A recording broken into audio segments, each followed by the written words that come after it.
Okay, so the last speaker in this session is Professor Remy Rhodes of Aix-Marseille University. He's a leading figure in probability and mathematical physics.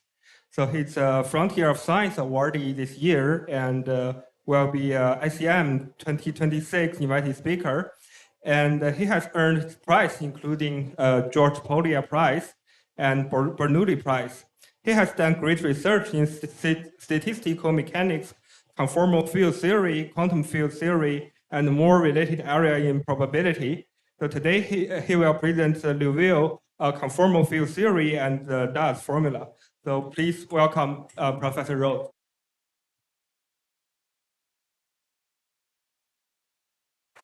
Thank you very much for this humble introduction.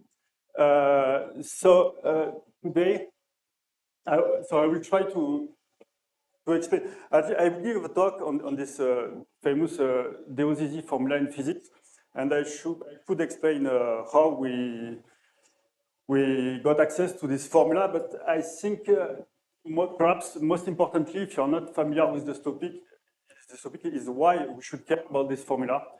So in the first part of my talk, it's more like a story of 40 years of physics and Indian math works on this topic. So I really want to explain in the first half an hour why this formula appeared in physics and what is the big picture in the domain.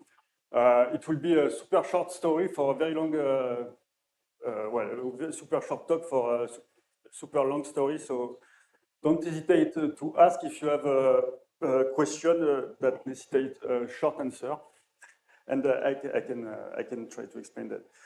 So this is based on joint work with colleague Yarmou and Antico Pianel and Vincent Vargas. So basically, the context, so it started a long time ago in the 80s. So there is one aspect that is a long story that was perhaps at the basis of the grand synthesis of QFT in the 70s, is that actually you have a quantum field theory defined on Minkowski space-time. And there is a trick that tells you that if you perform an analytic continuation in the time variable in your Minkowski space, you will end up with what's called the Euclidean quantum field theory. And there is a strong relation between this Euclidean QFT and the statistical physics.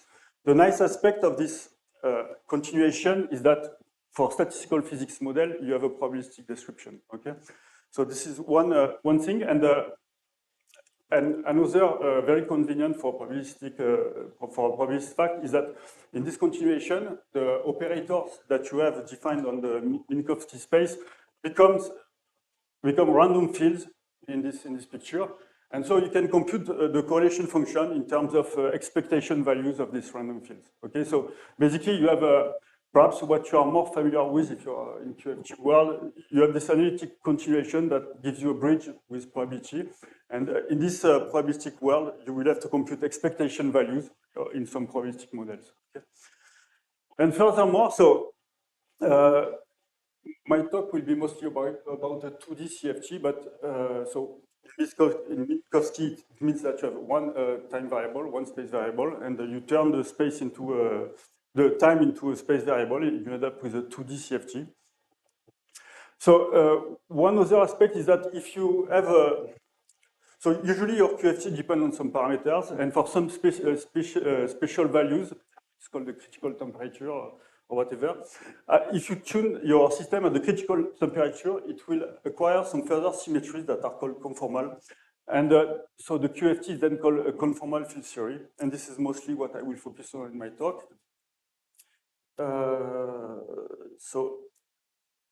So this is a very rough picture, but I will describe a little bit what you could expect. There is no commonly knowledge setup in math, but this is just a rough picture. So basically what you would start with is like a discrete model. So you have an Hamiltonian acting on some configuration. Configuration could be whatever it is. For instance, if you look at the Ising model, it could be the spin on the lattice. You put spin on the lattices, and then you have this kind of partition function that you evaluate for a generic map F, this kind of discrete expectation values, assuming over all possible configurations. And so there are many models in probability. I told you about the Ising model, and this is a simulation of the critical Ising model. That could be also random triangulation with a given topology. And you want to take the scaling limit of this discrete model, and here the scaling is given by the size of the lattice. Okay? So there are many parameters. Here, possibly there is a critical value. So with a critical value, I won't explain exactly what it means, but you should observe a second order phase transition here. Okay? If you observe a second order phase transition, you tune your model at the critical point, you take the scaling limit, and hopefully you get at criticality some continuous analog of this discrete summation here. So it's an integral, functional integral. Okay, but the point is here that your functional integral runs over some space of maps. So usually this integration variable phi, it's defined on a manifold. So in my talk, a two-dimensional manifold, sigma, and taking values in some vector space, E, whatever it is. What is important is that the scaling limit usually depends on the Riemannian metric in your manifold. Because you may ask why should we care about this metric? Because this metric will serve to encode the conformal symmetries. The way this guy depends on the metric G will really tell you why you have conformal symmetries. Okay, so of course this functional integral is over an infinite dimensional space, so it's not easy from scratch to define such path integrals. Okay, and that's why usually you start from a discrete lattice to define this objects. Okay. Then your fields, generically we call them, for some reason, primary fields. So it's just observable of your random variable phi that you will evaluate at some given point x of your manifold. Okay. So you have a functional of your random field that you evaluate at x. Generically, it's written under this form, V alpha of x. And what you are trying to compute is this expectation value. Expectation means that you integrate over this measure. Usually it's not a probability measure, but I will say in my talk, along my talk, expectation value. So you integrate with respect to this measure, this observable. Okay, this is the general picture. And what you are really interested in is in computing these objects. Okay.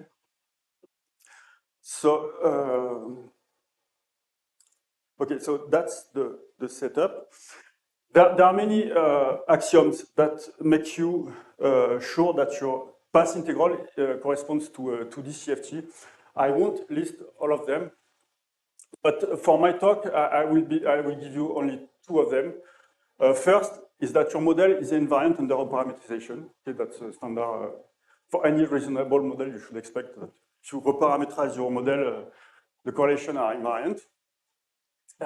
And what is more important for conformal invariance is the veil covariance. So it means, so here you have the Riemannian metric, and you scale it by a conformal factor, and you wonder what is the dependence of your correlation on this factor here. Actually, if you have a CFT, it's completely explicit. It's characterized in terms of two parameters, so the central charge. Here you have a global geometric functional, which is called the Liouville functional. This is this one. So on your manifold, Rg is the Ricci curvature. So you have a parameter C, which is called the central charge. You have this global dependence, and then you have this further factor here, which depends on the labels of your fields. And here, this is a weight, a real or complex sometimes number that you multiply. That multiplies the variation of your conformal factor at the point Zi that you have in your correlation. Okay, so that's what every CFT should obey this and further actions. Okay, but what is really important is that you have this diffeomorphism invariance, and when you rescale the metric, the dependence of your correlation function is completely explicit. Okay. So there are many other axioms. This is not enough. But starting from these two axioms, there is one thing you may, you can start to focus on the structure constants.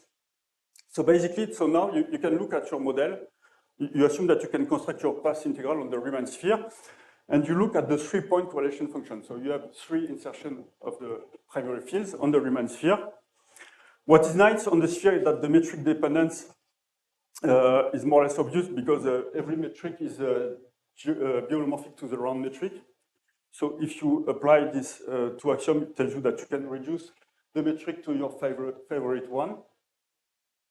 And in my case, I will just take the round metric as everybody would do on the sphere. And then you have the space dependence. And because you're on the Riemann sphere, you can always take any triple of points to 0, 1, and infinity via Möbius transformation. Okay, and if you apply the axiom, it tells you that this 3-point function on the Riemann sphere, they have a trivial spatial dependence.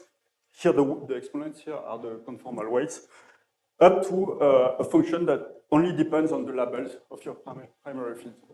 Okay? And this constant here, where you have removed all the spatial dependence, is called the structure constant of your model. Okay. So why are these structure constants so important? It's because of something that developed in physics. It started in the 80s. It's called the conformal bootstrap by Belavin, Polyakov, and Zamolodchikov.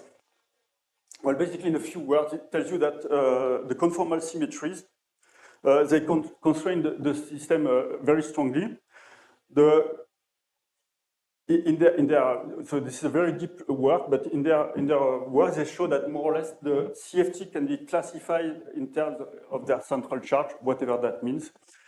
As an outcome of this first paper, they could compute explicitly the correlation function for many CFT. I will explain a little bit about this, but basically they give the correlation function for the minimal models. This is the simplest CFT you can think of in this context. I will just give you a hint why they focus on the minimal models. And so this method is really super powerful. I will try to explain the philosophy of this method. So this is the first part of my talk. And so you will see why the structure constants are important. And now there are even very powerful results in 3D for the critical Ising model by Slava Ryzhkov and collaborators. So what I would like to do in the first part of my talk is just give you the philosophy of this part here. And there are experts in the room that can correct if I'm wrong on some aspects. Okay, one really important input in the conformal bootstrap is the operator product expansion. So basically, this is an axiom. It tells you that if you, inside the correlation function, if you have a product like this, you can expand it as a sum. So the sum could be discrete or continuous depending on the model. You can expand it as a sum. So the sum runs over a subset of the primary fields, a nice subset that is called the spectrum. So you can expand this product as a sum over a subset of the primary fields, and the coefficients in front in the correlation function, they are differential operators, and these differential operators, they are only determined by the 3-point function and the symmetry. Okay, so basically, if you can make this replacement in the correlation function, as soon as you start from any correlation function like this, you iterate this expansion, and you end up with a vague statement saying that you have a complicated expression. These correlation functions are given in terms of a complicated expression of the 3-point correlation functions. Okay, with eventually operators acting on them, but this is the philosophy.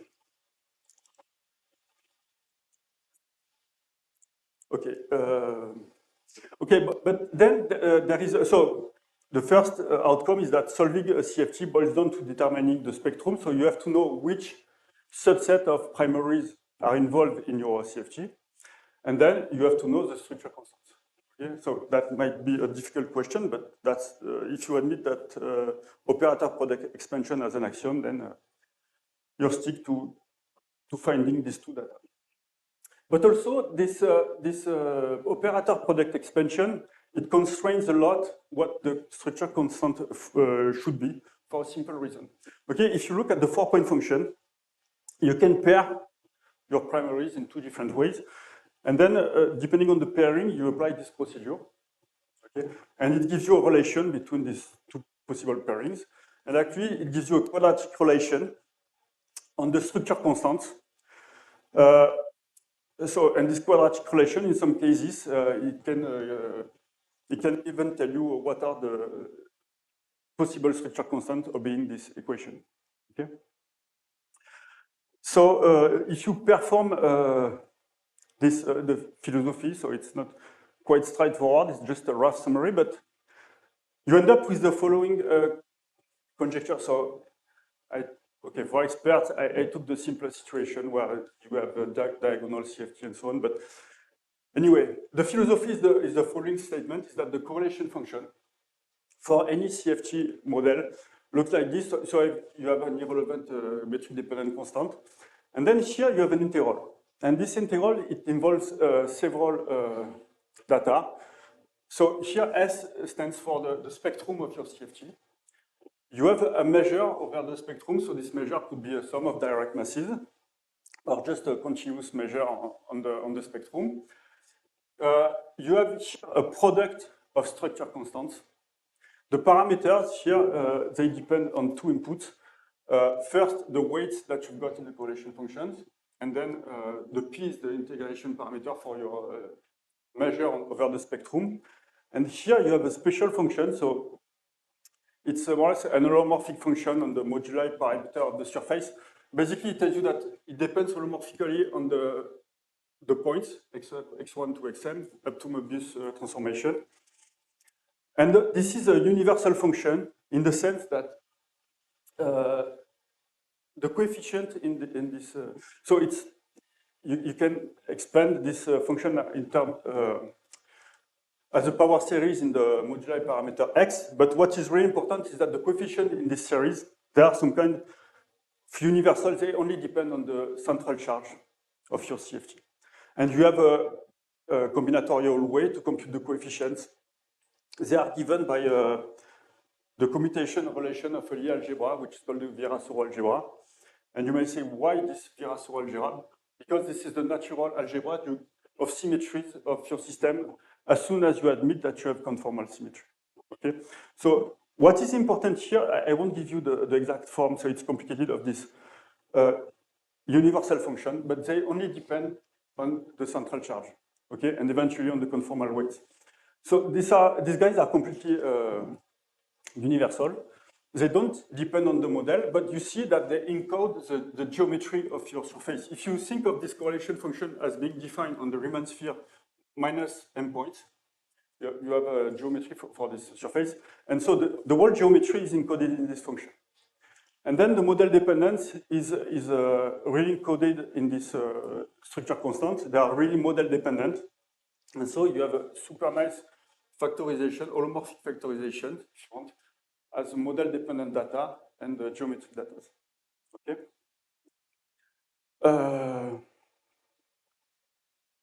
So as I said, so the spectral measure, it's not the correct word, but okay, this measure on the spectrum here, it can be finite or continuous.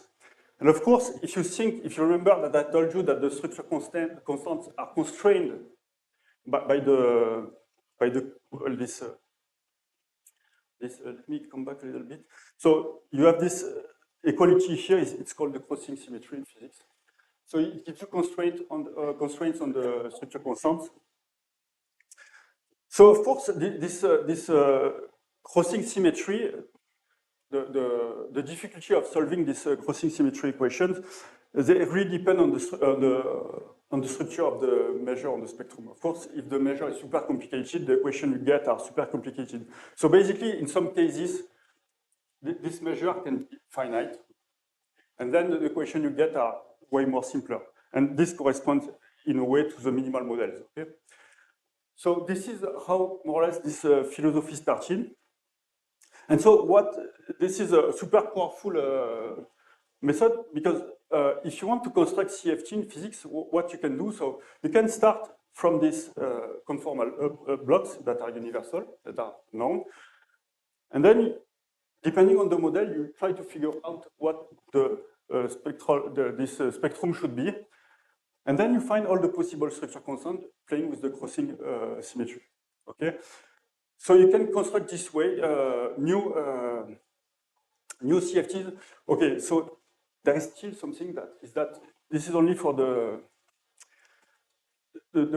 if you know the structure constant from the crossing symmetry, then in physics that there is a general conjecture that tells you that these structures can be generalized to any endpoint function and even on more general Riemann surfaces. Okay, so you really need to know the structure constant, the blocks are known, and you have to figure out the spectrum.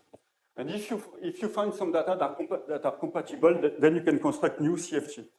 And then you can relate to the first very big conjecture that I give you in physics, that if you look at a discrete model at critical temperature, take the scaling limit, you get a CFT. So there is a real interplay between the catalog of CFT you can construct from this crossing symmetry and some CFT that you get out of this scaling limit of discrete models. And sometimes you can get some information on the discrete models, guess what the spectrum should be, and so guess what it should be the scaling limit, and so on. So this is really an interplay between these two aspects of this conformal bootstrap, and it has proven to be really super powerful. Okay, so now the connection with my story is that initially Polyakov, what he had in mind at the time was to solve he developed the conformal bootstrap in order to solve the Liouville theory. So why the Liouville theory? My guess is that at the time he was interested in the two-dimensional model of quantum gravity, where this theory popped up. And so he really had in mind to solve this Liouville theory, but for some reason, the conformal bootstrap, at the time, it was not clear that it could solve the Liouville theory. The reason why that? Because the Liouville theory, the spectral measure, is continuous. So the quadratic relation that you have to solve are really complicated. And this is only 10 years after that Dorn, Otto, and Zamolodchikov brothers made a guess for this formula that they call the Diószysy formula. So this is a formula for the structure constant in the Liouville theory. So I have only 2 pictures because I didn't find Dorn, Otto on the web. But there are 4 guys, there are really 4 guys, okay? So basically, it's a crazy formula. If I will give you, I won't resist the pleasure to give you the formula, but if you want to extract something from this formula, I think, and Jörg is the expert for this, I think there are some shift equations obeyed by this formula. Except that this shift equation were valid on a discrete set of values, but say the philosophy is more or less that they admitted that this shift equation extends to the continuous set of parameters, and if you do so, there should be only one solution to this shift equation. Okay, so this was at the time believed as a guess, and this is the way. This shift equation, this is the way the Dorn, Otto and Zamolodchikov brothers guess this formula. So I haven't told you so far what is the Liouville theory, but still I can give you the formula. Okay, this is this formula. The DOS formula, so it depends on 5 parameters. So here you have the 3 weights of the 3 fields in the correlation functions, alpha 1, alpha 2, alpha 3, and you have 2 further parameters, gamma and mu. So there is correspondence. So if you fix the central charge, you call it C. You can write the central charge as 1 plus 6q squared with the central charge in the complex plane. And then you just define a gamma in terms of q in this way. And the mu is just a scale parameter. The mu is not super important. Okay, so this formula, this DOS formula, it's a ratio of a special function. So it's called in physics the Zamolodchikov function. In math, I think it's called the double bounds gamma function. And this Zamolodchikov function, it's the analytic continuation of this integral. Okay. So perhaps if the first time you look at this integral, I think it doesn't ring any bell. What is really important if you want to understand why this function is because of this two-shift relation. So if you look at the standard gamma function, you know that if you shift it by 1, you get z gamma z. You may want to have the same kind of shift equation, but instead of z, you want to have a ratio of gamma function. This L here. Okay, I didn't write what is L. So L is equal to a ratio of gamma function. Okay, so if you shift this function by gamma over 2, you get a ratio of gamma function times the same function. But it obeys two shift equation. You can also shift by 2 over gamma and you get another shift. And this is because of this shift that DOCG proposed this formula. Yes, so there is nothing more to extract from this slide, but the fact that this function is a bit crazy, at least in my standards. And then, okay, so now what I want to explain now is how we developed probabilistic method to get access to this formula.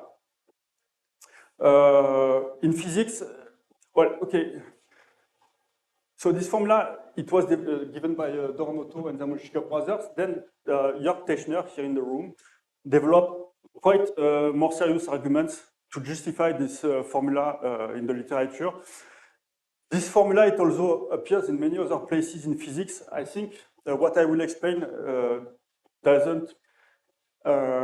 won't give you any further information about the fact that this formula appears in so many places in physics. Jean has some papers which relate this formula to conformal loop ensembles. But this is just what the story I will tell you now is just how we developed actually probabilistic tools to give sense of this Liouville theory. And then how we can, well, at least what we prove in this Liouville theory, that those formula is valid for the probabilistic construction of the Liouville CFT. Okay, so now what is this Liouville CFT? So a bit like in my first slides, you start from, in physics at least, you start from a bit integral. So you want to wait. So you have a manifold sigma, you have a metric G, and you have a volume form on this manifold. So you just look at the space of L2 function on this manifold. And you want to, well, okay, you may assume that you have, in physics, that would be what they say. You have the Lebesgue measure on the space of maps from sigma into R. This stands for this d phi here. And you want to weight this d phi by this exponential of an action. This action functional here is called the Liouville action. Okay.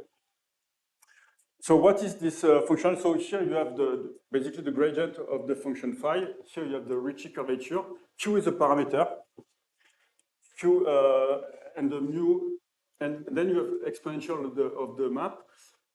And you have, so if you look at this action, you have 3 parameters.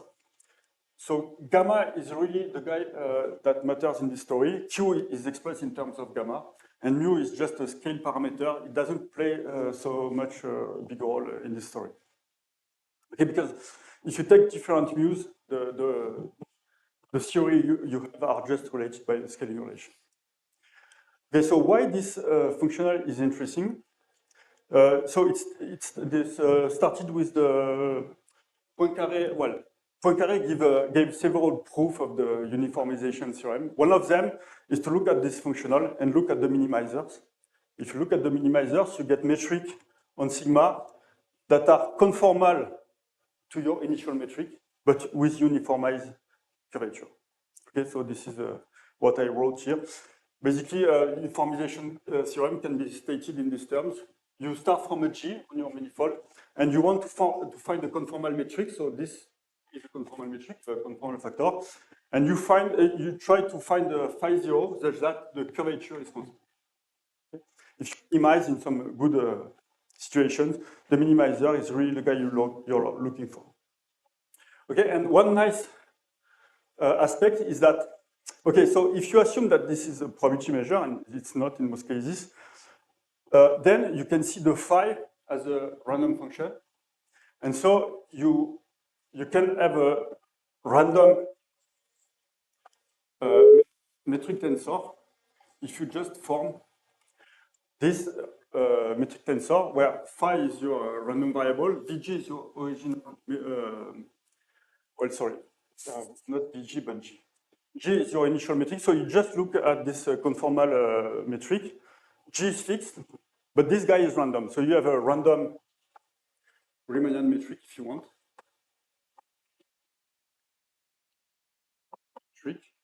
And then there are many, and this is the prototype of multifractal geometry. Okay, so you have a very nice question related to this metric. It can be define the volume form. And that I will tell you about in a minute. This is reasonable, and it started with Kahn in the Jean-Pierre Kahn in the 80s. Way harder is to define the distance. Distance on, a bit like in Valin's thought. You want to look at the random distance associated to this metric tensor. And then this is a story that Jason will tell you about on Friday. So Jason Stock. On Friday. Okay, so that's way more difficult than just constructing the volume form. But what is really nice in this story is that you get really a random geometry. And with well, random geometry, but in multifractal world. Okay, so if you want to define this measure, you need, so recall that the difficulty is that you are in infinite, you're trying to construct a measure on an infinite dimensional manifold. And so you need a reference measure. What I mean by that is that, so for instance, if you are with your students, you want to construct a measure on the real line. What you start with is, well, you start from the Lebesgue measure, and then you can add 10,000 of different Nicodim derivative in front of your Lebesgue measure, and you get plenty of other measures. But you need to start from somewhere, and usually in infinite dimensional setup, the Lebesgue measure does not exist. But what exists are Gaussian measures. Okay? So what you need to identify from scratch is the Gaussian measure. And this corresponds to, so the Gaussian measure corresponds to a quadratic part of the action. And this quadratic part, it's called in probability, it gives rise to the Gaussian free field. And this is what I'm going to tell you about now. So just the starting point is this Gaussian measure. So, when you want to construct a Gaussian measure, what you do, so if you are in finite dimension, you just identify your covariance function as the inverse of some operator.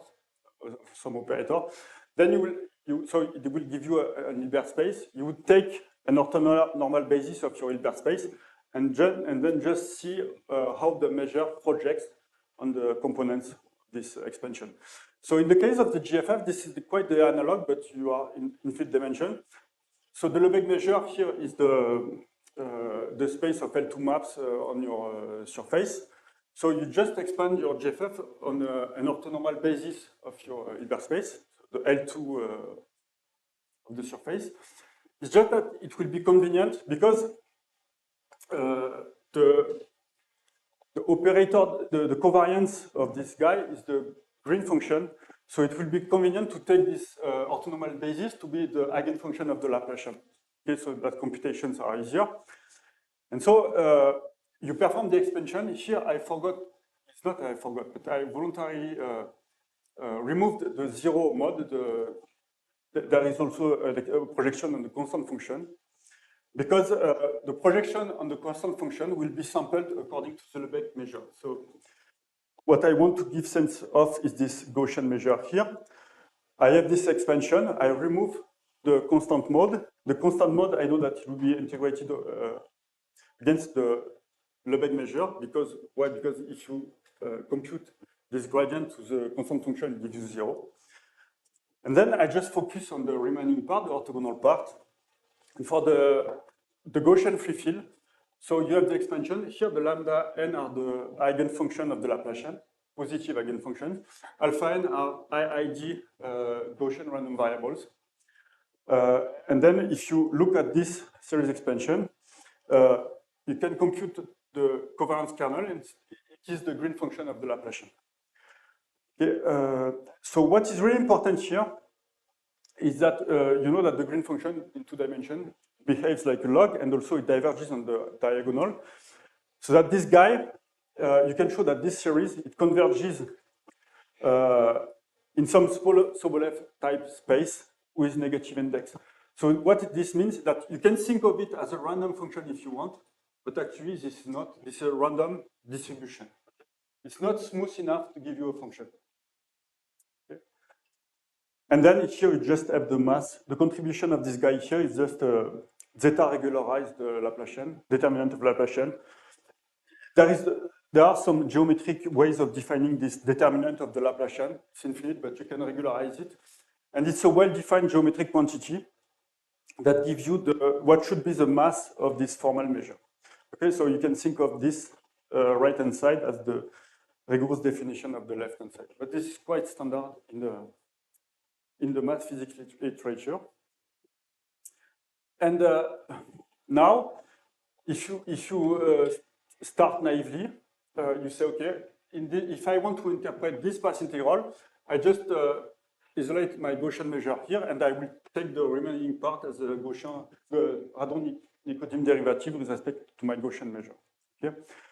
This is more or less what happens. So here you have a linear perturbation of the Gaussian measure. That's not too bad. But then you have to take, so this term is okay, but this one, you have to take the exponential of distribution. That's not well defined. But there is a way to define it. This is called the Gaussian multiplicative chaos. So I will just only give you, this is what I told about here. So your field, if it's too wild to be taken as a function, so what you first naive move is to just regularize your field by in any reasonable way. So you can take a modification if you want. This modification will give you a smooth field, and you normalize it in a way that the variance of your Gaussian function is a log of 1 over epsilon. And then, so you want to look at this limit when epsilon goes to 0. You see that there are divergences appearing. You tame them, but what is the most naive renormalization factor you should put in front? And why is that? It's just because the expectation value of this guy is 1. Okay? If you do so, what is really important is that it gives you a non-trivial limiting measure, provided that gamma is not too big, and not too big means between 0 and 2. And if you do so, you will have a well-defined random measure, and so you can, the measure is what no, I didn't write. It's just, well, this guy, it's a random measure. Random because this guy is random, it's a measure because here you have a measure. And so you can evaluate the mass of this random measure on your manifold. And it gives you a fairly defined random variable. And this definition is the definition of the Liouville path integral. Okay, so now the question is, how do we define correlation function? So in this setup, the primary fields, they will be these guys here. So you will take V alpha of x, the primary field I told you about in the beginning. Here they will be given by exponential of alpha phi of the field valued at x, and alpha is eventually in C, but there will be some restrictions. So the correlation function here, you take m point on the surface, you take some weights. So here I take them, for some probabilistic reason, I take them real, and I compute this product here. Basically, formally, it's just integrating this exponential with respect to the measure I just defined. You can see them as the Laplace exponents of your measure if you want. And then the mass definition would be this one, up to the fact that the field xg, the GFF xg is not a function, so it cannot be evaluated pointwise. So you have to perform here for probabilist, well, it's a simple trick, just Cameron-Martin theorem. You push, you remove, there is a probabilistic theorem that tells you that you can remove this guy up to shifting the mean of the field xg. And so it will just create, here, I will come back to this point later, some singularities in the measure. But this is something quite simple probabilistic argument. And the outcome is that the correlation function defined this way are non-trivial if and only if the Seiberg bounds are satisfied. So the Seiberg bounds, these are constraints on the weights alpha, and the weights, they have to obey, so they are real. They don't have to be too large, and too large means not bigger than Q. And the sum of the weights have to be bigger than Q times the Euler characteristic of the surface. Okay, so there are some nice things to be said here. So if you combine the two, you really see, you easily see that at least you need M to be bigger than 3. Otherwise, it's not defined. But if you think of, so if you think at the uniformization theorem, because this is the quantum analog, here it just appears as a Gauss-Bonnet theorem, the quantum analog. And this condition here is an integrability condition that I will tell you about in a minute.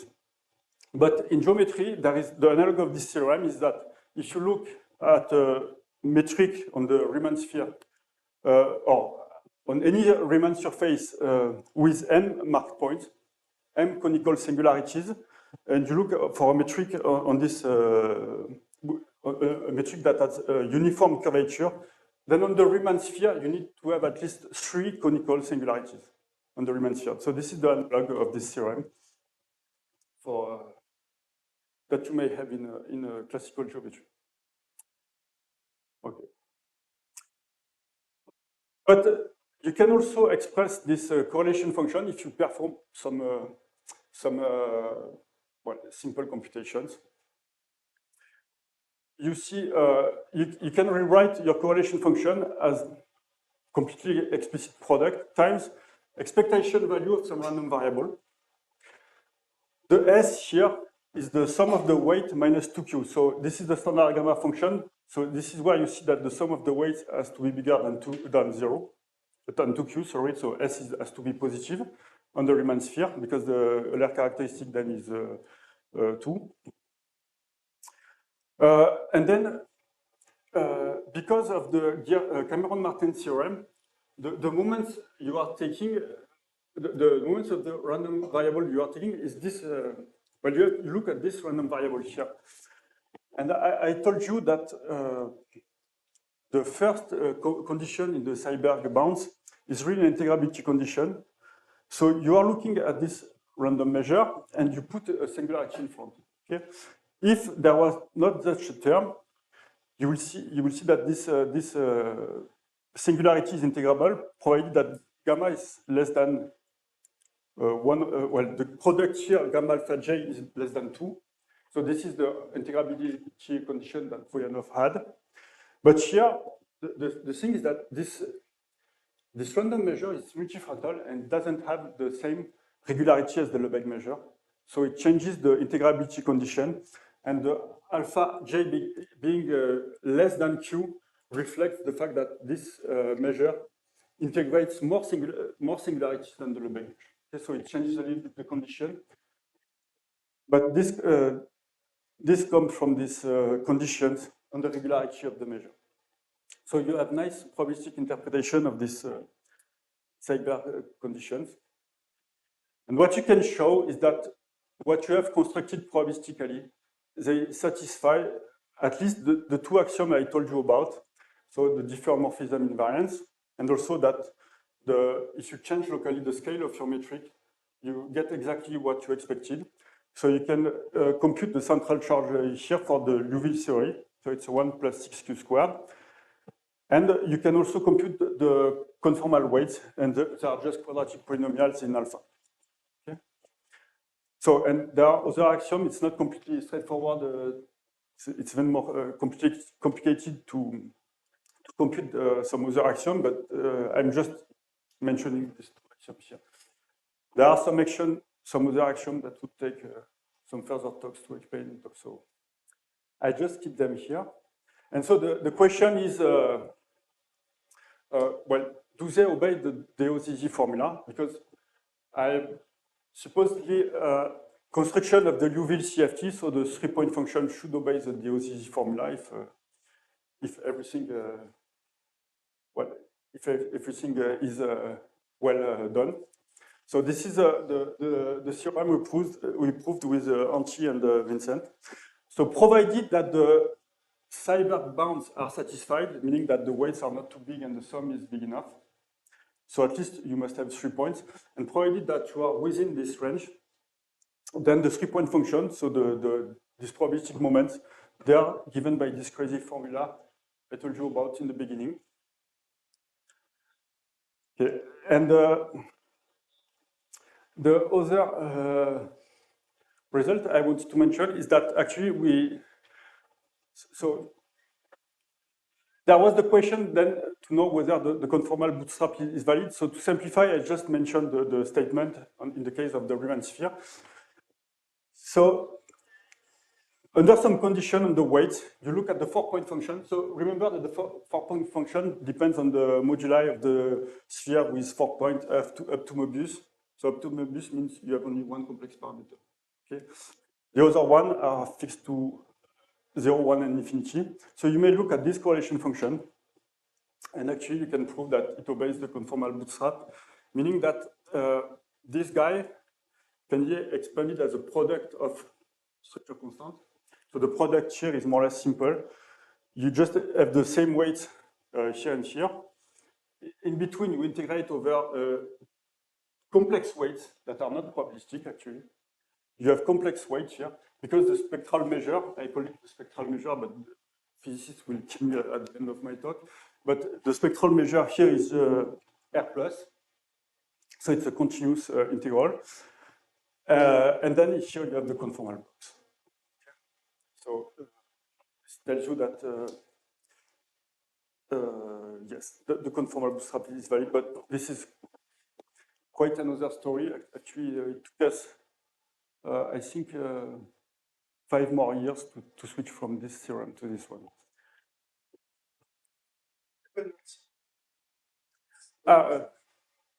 The dependence on mu here, in those or in here?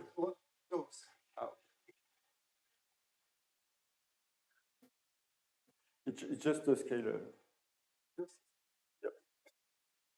You see it here. Yeah, mu to the power.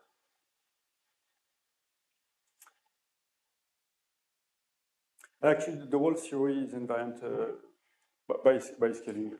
So the mu you can forget it. Okay, so I think this is more or less what I wanted to tell you today.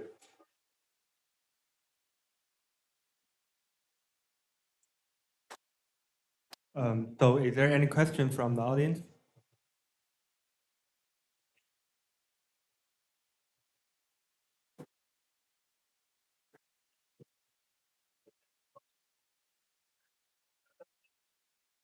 There's somehow like 2 parts of this. One is showing that you can define anything at all, and then, like the makes sense. And the other part is showing the thing you define is this dot. How are those parts separated? And also, where did that first part happen? What is it that left you define? Well, I think the question you ask is related to the big difference between our approach and the physics approach. Is that in physics? Okay, let me perhaps recap and you tell me if you're happy with my answer. Okay. Okay, let's start from this. Okay, so in physics, what you should do if you want to construct the Liouville theory, you would say, okay, I know the blocks are complicated, but I know them. Okay. I know them because I know the central charge. I know that the spectrum is more or less R plus and blah, blah, blah. So you know the M as well because you have the guess for the spectrum.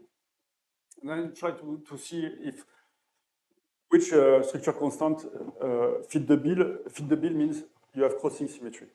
Okay, because so you have axioms in physics. They construct the CFT like this. You have axioms. You know the blocks. You try to find which structure constant fit the bill here. But then the problem is that you need to show that you have this associativity in the way you perform the operator product expansion. Okay? So what is really hard in physics is this crossing symmetry here. Okay, but sometimes what happens that you can figure out what should be the structure constant, but then you are screwed with proving this crossing symmetry here. So just one thing to have this idea. So this is the physics approach. Just remind two things. Yes. So this is, imagine you're trying to check that your theory is crossing symmetric. You have those formula here. And then you take the conformal blocks. I give you the formula. Okay. Conformal blocks, this is a series like here, where each coefficient beta n is a sum of some weights. Here you have it's called the Shapiro form. It's based on, I don't give you the formula, but it's based on the commutation relation.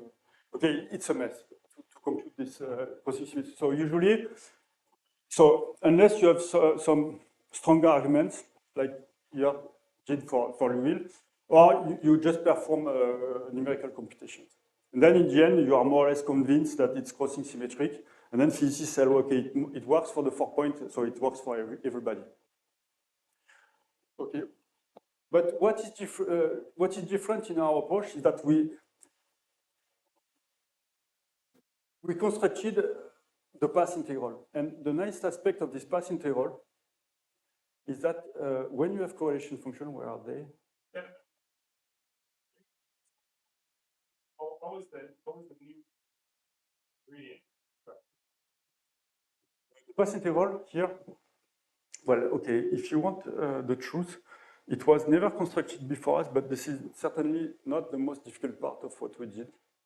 Okay, this is if you take the path integral the right way, there is not that much. Well, okay, if you take as an input the GMC theory, then the construction is obvious. Okay, this is not what is subtle here. What is really subtle is then, and this is basically the problem of constructive quantum field theory. There are many theorems involving Nelson or normalization group and so on.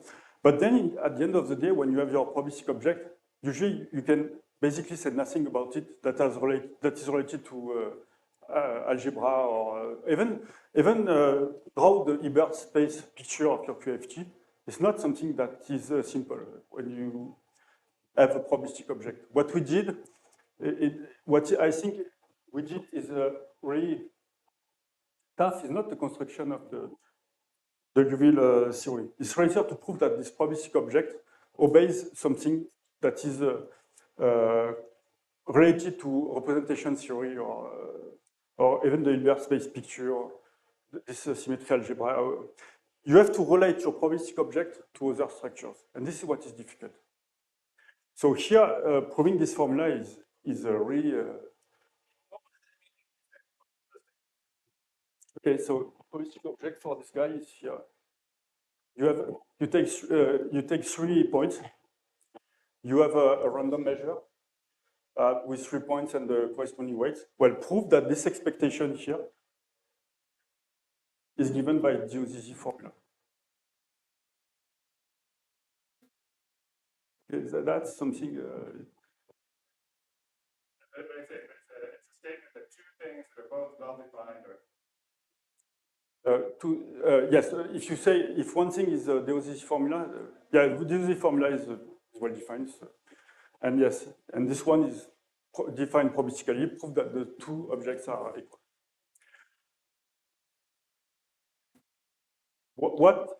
What's different? Okay, what I want, perhaps this was not a question.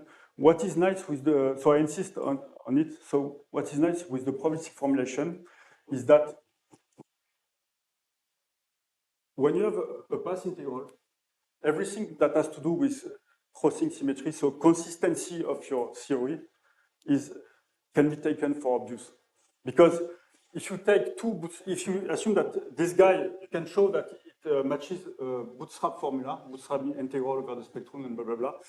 As soon as you have two, because you know that they are equal here, and the probabilistic objects here, you can switch everybody and so on. So the crossing symmetry is obvious as soon as you start from a path integral. So you just have to check that this guy obeys the bootstrap formula, and then you have all the consistency that you want for free. This is different from the philosophy in physics, where you just start to fit the actions. And then you have to prove that everybody is consistent.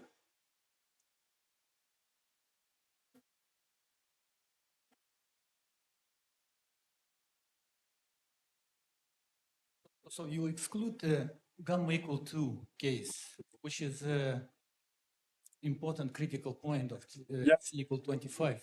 Can you put it back in your form? Okay, so the first answer is we did not treat it. So for the DOCZ formula, there is a continuity argument that tells you that it's okay at gamma equal 2. What is not obvious is the bootstrap at gamma equal 2. Okay, so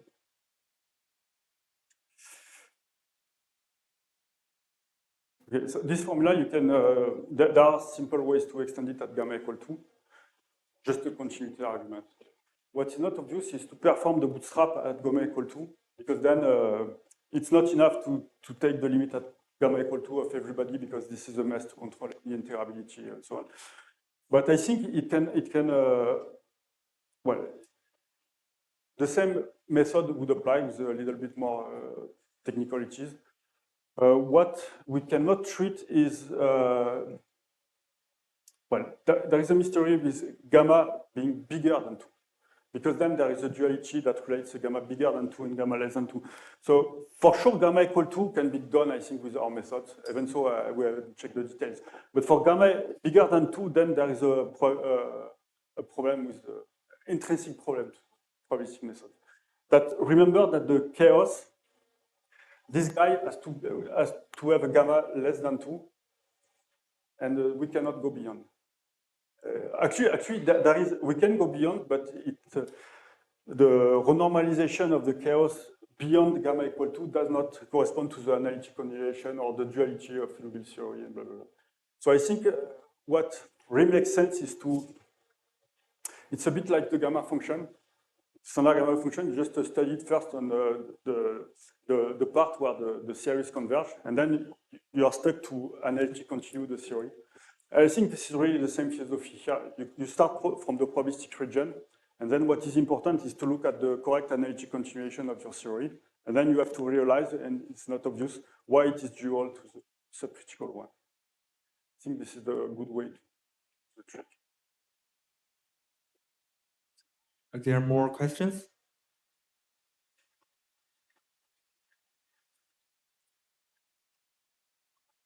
On this very last point, so you mentioned there is a probabilistic renormalization for gamma larger than 2. Is it a CFT? Well,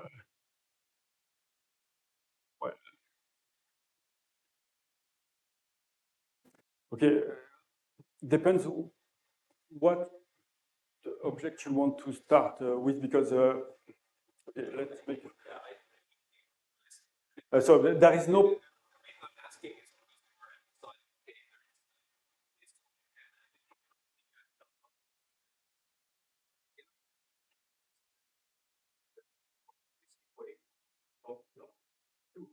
Then this would be another theory.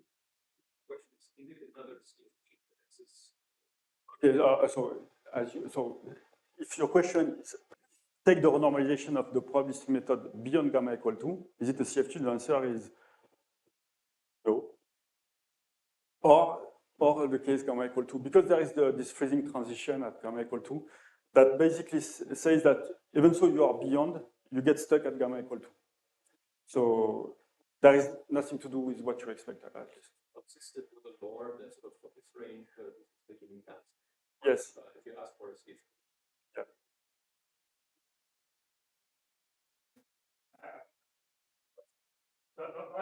Basic difference, like this is mathematician. Physicists just begin by assuming that path integral exists, and they reason from there. But if that was true, if what I said is true, then they would have a derivation of this Dawes formula from path. Seem to be saying that actually they didn't. Maybe what you're saying is they didn't even have derivation. They just guessed. Okay. How derive it. Even with this. That I would say that the more accurate answer is the second aspect of it, because they don't,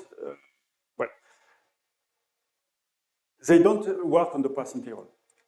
They want to have this expression here. For them, CFT, there is, okay, it's a bit abrupt, it's not what I want to say.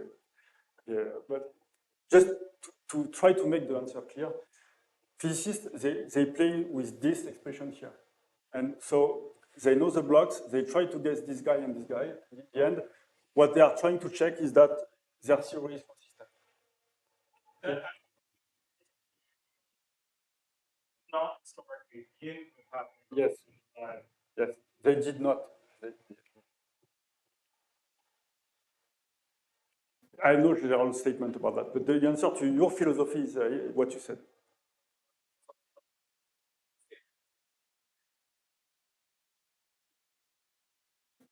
Okay, so if there's no other question, let's thank our speaker again. Yes.